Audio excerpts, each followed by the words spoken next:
everyone, my name's Ellie and I'm Stitchinbeeee here on flosstube and also over on Instagram. Welcome to my spin-off series of Stitchinbeee's Create With Me. Today we have the final instalment of my Easter egg series, which I hope you've enjoyed watching. And in today's video I'm going to show you the final result of how to finish my cross-stitch Easter egg. So just to recap, if you haven't seen before, this is the lovely pattern from Caterpillar Cross Stitch. This is called Easter Extravaganza, and I am stitching the middle egg here, and my plan is to finish it onto this lovely wooden egg from Hobbycraft. So I'm going to show you step by step how I actually go about doing that. So just do it step by step, and I'll tell you what materials you need for each stage of the process.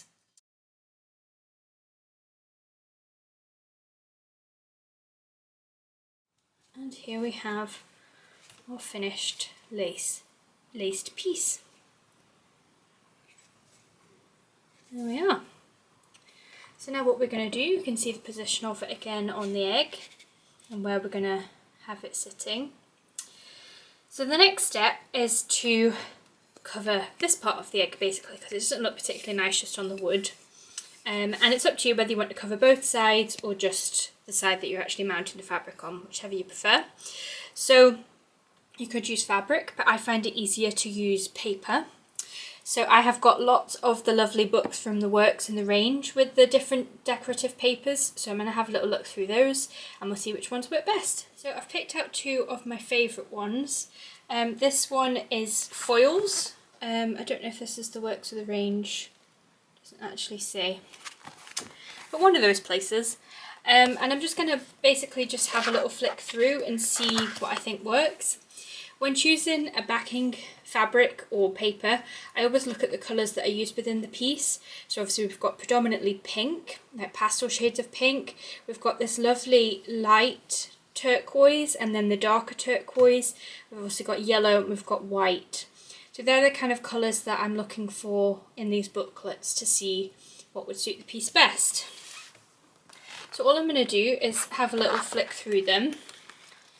So for example, I could try this lovely pink one. I do quite like that, but it's almost a little bit too foil, a bit bright I think with the pastel shades. This one looks a little bit nicer with the more muted pinks, quite like that, so that's definitely a contender. And basically I'm just going to keep going through the book and see these ones are a little bit too busy designs. That one could work quite nicely. I do quite like that one. That's definitely a strong contender. I think that's a little bit further, a bit too bright again. Again, that's quite nice. And the blue works quite well too. So basically I'm going to keep going through these. Hot one looks quite nice too. So I've definitely got some ones that I like in there. Now I'm just going to move over to this Sarah Davies one that I recently purchased from a local craft boot sale. So this has got more yellows in it. So you can see that's got a lot of the colours that are in the piece, but it potentially could be a little bit too busy and you can lose the actual cross stitch piece, so maybe not that one. Again, this is more yellows, but a little bit too busy, so I won't be using that one. Then that blue's quite nice. Don't know if it's a little plain now, maybe I want something a bit more vibrant. Flowers are probably a bit too busy, and that blue looks really nice. Definitely thinking the blue. Yeah, I've got a yellow. Pink's too busy again. Yellow, that's keen on that one. That's a bit too much. So I'll have a think and see which one I pick. So I've eventually decided on this dark turquoise paper, which I'm going to use as the backing, because I think that really makes the yellows and the whites and all the pinks pop. And then I've got this lovely Chenille Trim, which is a lovely shade of pink. So this is called Fuchsia 3mm wide chenille trim, and I purchased this from Create Nostalgia. It was only 65 pence, so I've mentioned in previous videos about Create Nostalgia's Chenille Trim, and I highly recommend them. They're really good. So I'm just going to loosely drape this over and just see how it looks. And yeah, I'm quite happy with the look of that. I think it frames it quite nicely. So I think that's what we're going to go with. So what I'm going to do next is get my egg back in, and all I'm going to do is draw around the egg to ensure that I've got paper for the front and paper for the back of the piece. So I'm going to turn it round the other way just in case I get any pencil lines on it.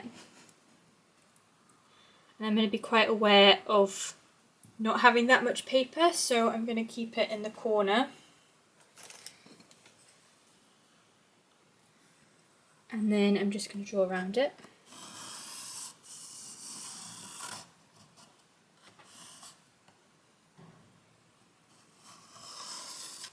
Okay, that's one side. And then I'll just do the other side.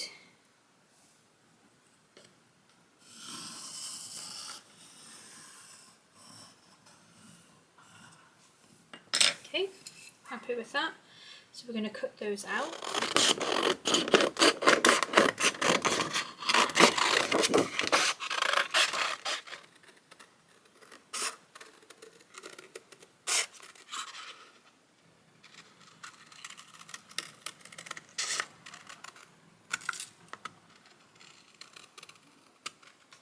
Okay, and we'll just check how that looks. Obviously you might have to fix it if it's not 100% right. Basically that's how it's going to look, and then we'll repeat the process for the back.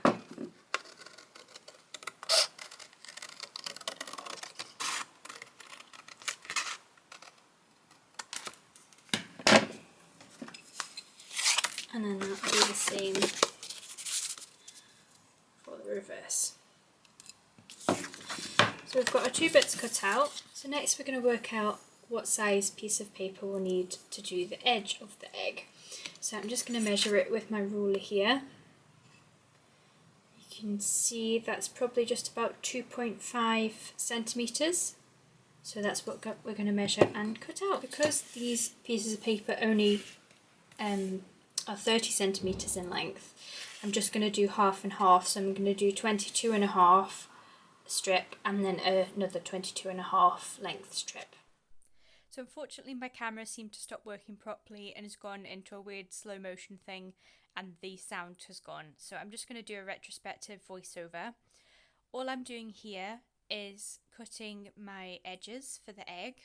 So I have measured out a 5 centimetre by 22.5 centimetre length, and basically I'm just about to cut that in half.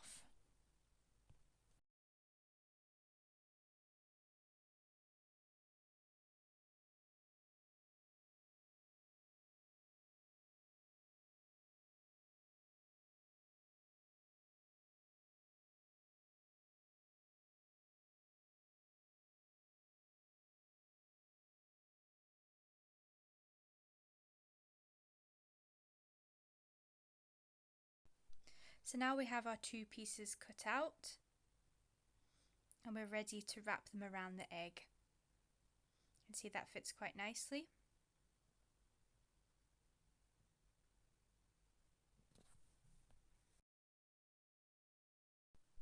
So now we have all our pieces ready to attach to the wooden egg.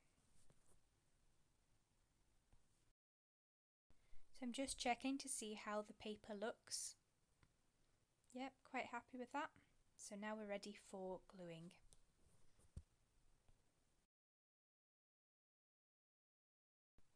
So as previously mentioned, I'm using Ellie's tacky glue, which I have ordered from 123 Stitch. And I'm at the end of the bottle now, so it's just easier to use a paintbrush to apply it than trying to squeeze it out of the bottle. You don't need a huge amount, just a relatively thin layer, and just trying to make sure you get to the edges to make sure it sticks down properly. So now I've applied my layer of glue, and I'm just using my finger to smooth out the glue and make sure I reach all the edges You could just use your paintbrush for this, but I just find it easier with my finger.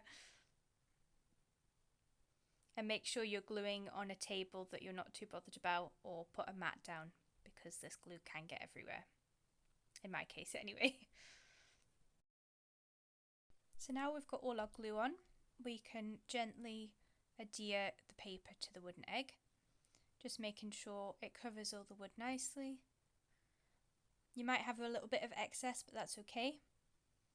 But the main thing is it's as central as possible. And I'm just making sure it's in the right position before I press it down, because this glue is super strong and it'll rip the paper if you then try and take it off again. Yep, just patting it dry, making sure it's all adhered properly.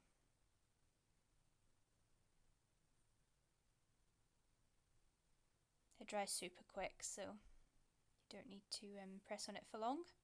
And there we go. That's the first part of our egg complete. So now we're going to turn our attention to the back side. As you can see, there is a bit of an overhang with the paper, but not to worry about that. We can cut that off once it's had a moment to dry, and we'll make the edge nice and neat.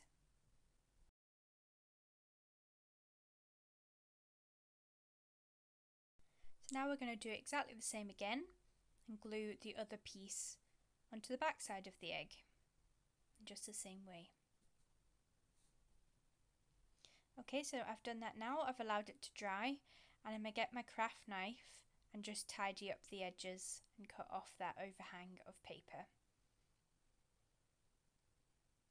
It is important to wait for it to dry, otherwise the paper can get a little bit mushy and you're more likely to tear it. I probably didn't quite wait long enough, hence why my edges are a little bit messy.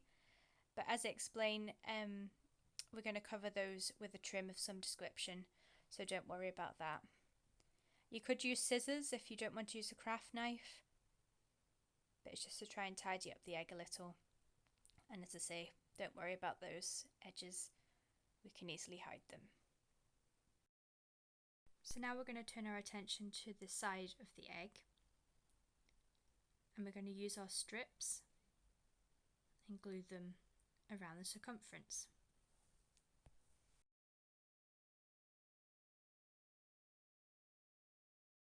So again, just applying a thin layer of glue,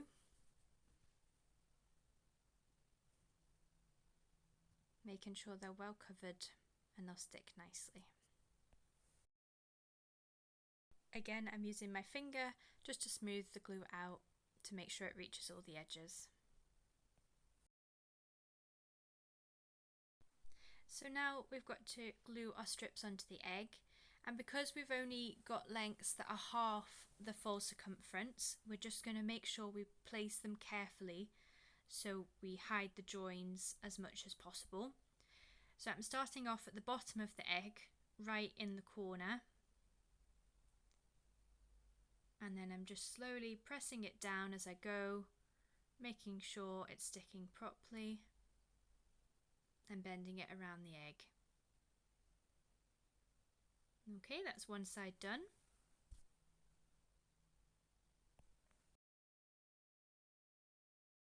I'm just smoothing it with my hand, making sure it's stuck properly.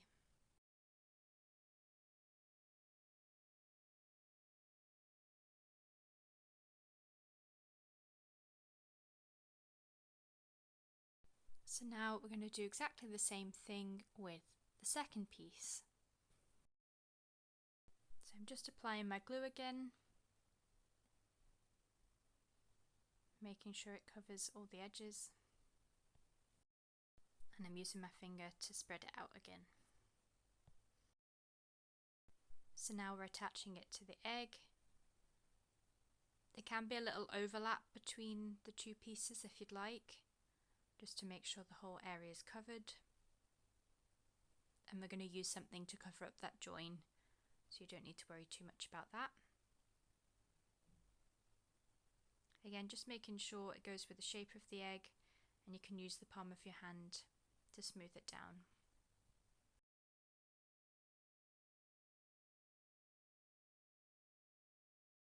And there we have it. That's our egg all covered.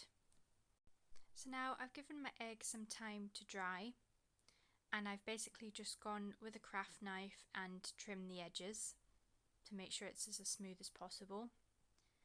Again, it's not the nicest looking thing in the world because the paper did just catch with the craft knife, but that's okay because we're going to cover it up with some trim anyway. So now I'm just seeing what the egg looks like with the cross stitch piece mounted on it. I'm just trying to get the position right, make sure it's central. Unfortunately, the egg is slightly odd shape. As you can see on the left side, it's slightly wider than on the right, but I guess that's how eggs are, so it's not meant to be perfectly symmetrical. So I've just got to be mindful of trying to keep it as central as possible. And yeah, I'm quite happy with that. I think the colours complement nicely. Now I'm just getting my chenille trim out and just seeing what works best. And at this point, it's just trial and error really to see what trims look good and what colours to pick. So that's what it looks like with the pink, but we can also compare with the turquoise, another chenille trim from Create Nostalgia. But I've decided I quite like the pink, so I think we'll go with that. So I just wanted to share with you these Trimmets ribbons, which I purchased from Dunelm in the UK. It was a 4-pack of ribbons for only £6, so I thought you can't refuse that. And there's so many lovely Easter colours in here. Different thicknesses of ribbon, this nice cording. I quite like that turquoise one, that goes quite nicely. Yeah, there's all sorts in that. I was really glad to find that bunch. And I think they do a Christmas range as well, so definitely go and check that out on Dunelm if you haven't seen it already. It's a gingham ribbon too, so I'm just seeing what that would look like with a nice bow. Just imagining where it might sit. Will it look good at the top?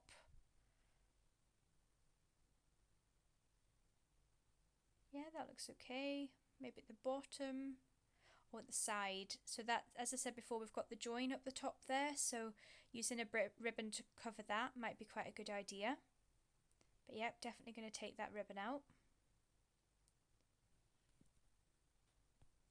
So I'm just trying that pink chenille again. I think the pink really frames the piece nicely. Although I just want to be conscious of the different textures I'm using, and I don't want to use chenille necessarily around the egg cross stitch piece and the main wooden egg. So here I'm looking at some cording which was in that lovely pack of ribbons to see if that would work around the edge. However, I do want to cover up all my the bits that don't look so nice. So I'm thinking maybe the chenille potentially could be a little bit thicker, so that might work a little better. But at this moment in time, I'm just trying out, seeing what might work and what colours work best. Now I'm just trying that ribbon again. I think I really like it in that top left part of the egg. So now I'm going to take off the chenille and the other trim, and we're going to get ready to glue our cross stitch piece onto the egg. So again, using Aleene's tacky glue and my trusty paintbrush, I'm basically just going to apply glue to the whole back of the piece. And the good thing with this glue is that it adheres to fabric as well as paper, so it is super strong and holds the cross stitch on really well. Here I'm just checking that the position's right, definitely want it centralised. And I'm just going to get the glue ready.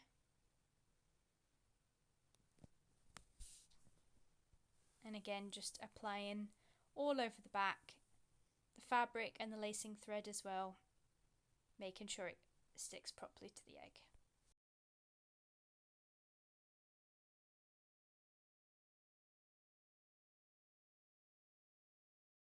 So now I'm just picking it up carefully, being mindful not to get glue on the front of the piece.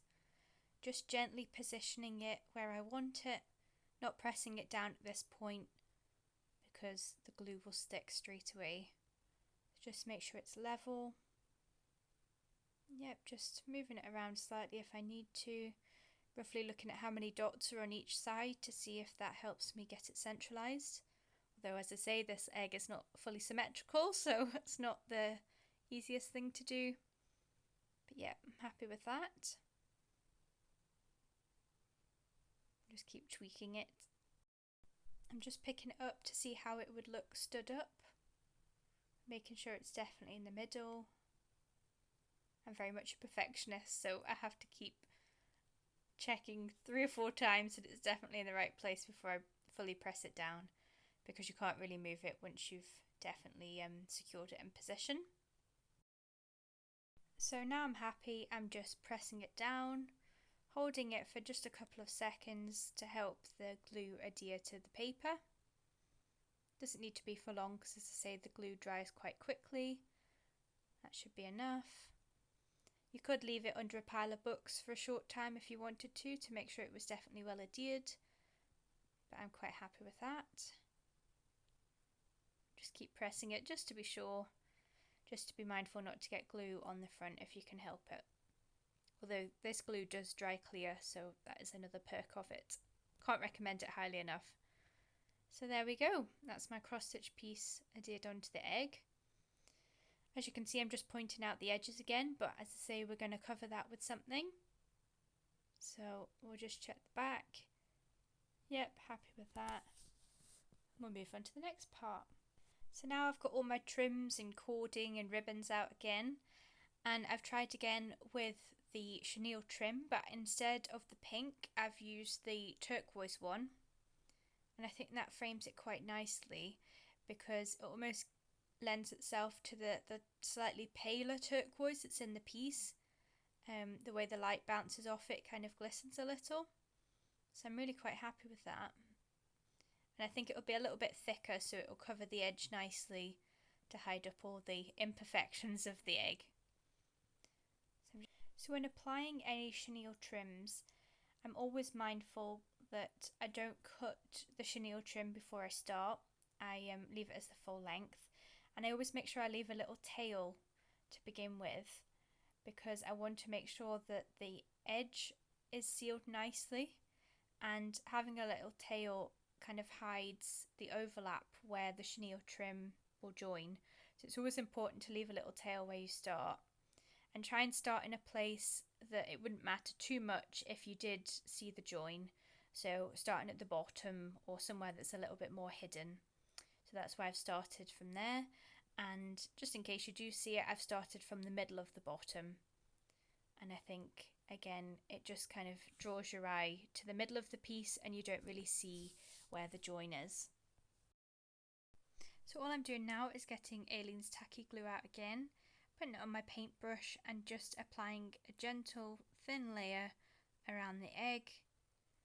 I don't want to overlap onto the paper too much, but as I say, this glue does dry clear, so it's not the end of the world if you get it on the paper, but you just want to try and minimise how much glue you've got. But it's easier said than done. But making sure the very edge of the egg is covered as much as possible.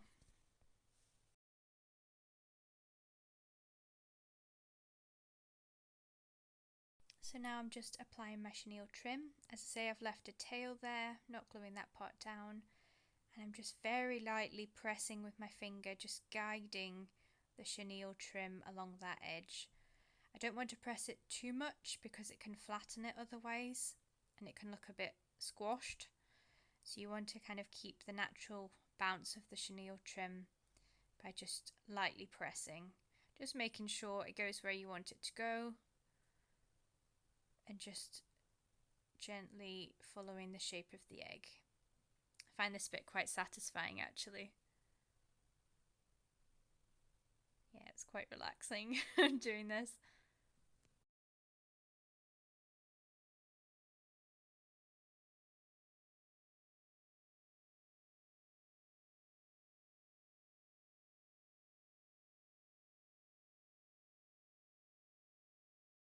And we're just nearing the end of it now.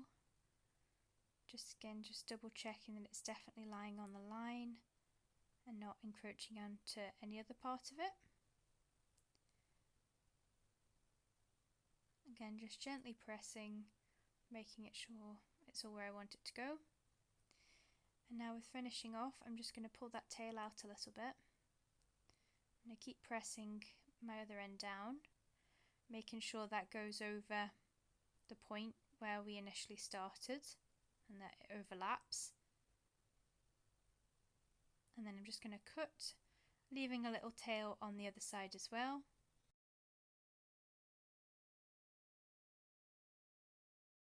Now I'm just going to get a little bit of glue just where that overlap is and just put a tiny dot on and just get those two pieces to adhere together.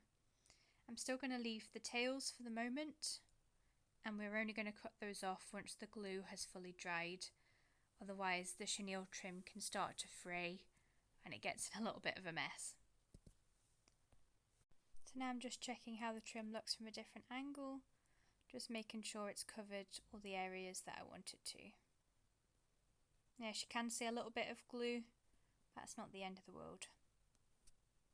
So now we're going to do a similar process again, but with the pink cording that I've got from that ribbon pack. I'm just lightly positioning it just so I can see how it will look, and yep, I'm definitely happy with that. So now we're going to start in the same place that we did for the chenille trim, just at the bottom directly in the middle. And we're just going to make sure when we apply the glue that it just goes at the very edge of the fabric. We don't want the cording to slip underneath the mounted piece because otherwise we won't really see it. And ideally we don't really want to get any glue on our cross stitch fabric either. So it's again just being gentle and careful and just applying that glue to the very edge of the mounted piece. So that's all the glue applied, and now we'll just secure the cording. So again, I'm going to leave a tail just as I did with the chenille trim. And I'm just going to gently press, just as I did before, just to make sure that cording lies nicely against the fabric. So we're coming to the end again now, and I'm going to do exactly the same thing, just making sure that cording slightly overlaps the cording at the beginning. And I'm going to leave a little tail again as I did before. Can be a bit fiddly at times just to make sure it sticks properly. Again, just applying a small dab of glue at the end sometimes helps, just to help it adhere to the other part of the cording. Now we're just going to cut the end again. Just make sure it's definitely still stuck because it looks like it's undone a little. And again, we'll just leave those tails for the moment and allow the glue to dry before we cut them.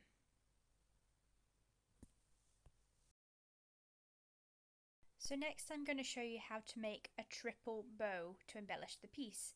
So I'm going to get my length of gingham ribbon, wrap it around my second and third finger, holding it with my fourth and my thumb. I'm going to wrap it round that third finger, around the back of the second and across, behind the third finger again. Repeat the process, so up behind the second finger, down behind the third finger, round the back, so between the gap in my fingers, pulling it through, and then under here I want to go underneath that, so I'm going to go under there. This can be a little bit tricky sometimes, you need a good length of ribbon to do this.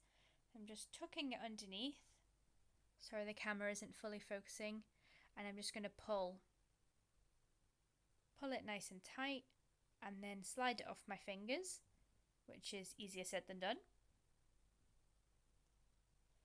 Nearly there. That's it. Okay, I've slid it off my fingers, and now I'm just going to sort it out so the bow looks nice and neat. There's lots of other tutorials on YouTube that show you how to do ribbon tying, so you could do a single bow, a double bow, or a triple bow like this one. So definitely check out other tutorials if that wasn't particularly clear. So just saying there, to secure the edges to stop them from fraying, I'm just going to get a lighter and just singe the edges basically to make sure that they are definitely secure. So that other ribbon was one I'd made a little bit earlier. and I'm just going to decide where to put it. So see how the join of the paper is there? I thought that would be a good position to put the ribbon, and I think it would kind of go with the piece quite nicely. So that's what I've decided to do. There's a little bit of glue at the top of the egg, so I want to kind of cover that as well. So I'm just going to move it up a little bit, just slightly further up from where that line is, and that way it should cover both the things. So again, I've just attached the ribbon with a little dab of glue at the back. I've not glued all of the edges because I still want the ribbon to have a little bit of bounce and structure, so it doesn't lie too flat. So I've mainly just put glue in the centre, and I've left the edges a little bit longer because I think again that kind of ties all the piece together. And so there we have it. So you still got to wait for it all to dry, and then we can trim the edges of the chenille trim and the cording and tidy it up a little bit. So now I'm just getting my scissors again, and I've allowed time for the cording to dry, and I'm basically just going to snip the ends as close to the work as possible.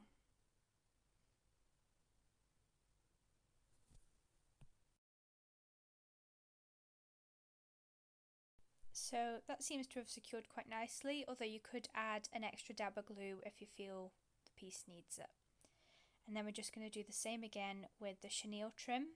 Again, just cutting as close to the work as possible. I really enjoy this part as well. It just kind of finishes the piece off nicely, makes it nice and tidy. And see, especially with the chenille, you can hardly see the join. Here I'm just applying a small dab of glue, just trying to shape that round a little bit better, just so it looks as neat as possible. So here is our fully FFO'd Easter egg. Now just pan round so you can see it in its entirety. So we've got the lovely triple bow at the top. Really like that pink cording, which correlates to the gingham ribbon as well and pulls out the pinks and the whites within the piece. And then the chenille trim that complements the other turquoise within the design. And I've repeated the chenille trim on the back too, just to kind of give a better looking finish. And again, it just covered all those unsightly tears in the paper and makes it look a little bit neater. Thank you so much for watching Stitchinbeee's Create With Me. I hope you've enjoyed this series of Easter egg tutorial videos and you've learnt something from them. I'll see you in the next one. Take care. Bye.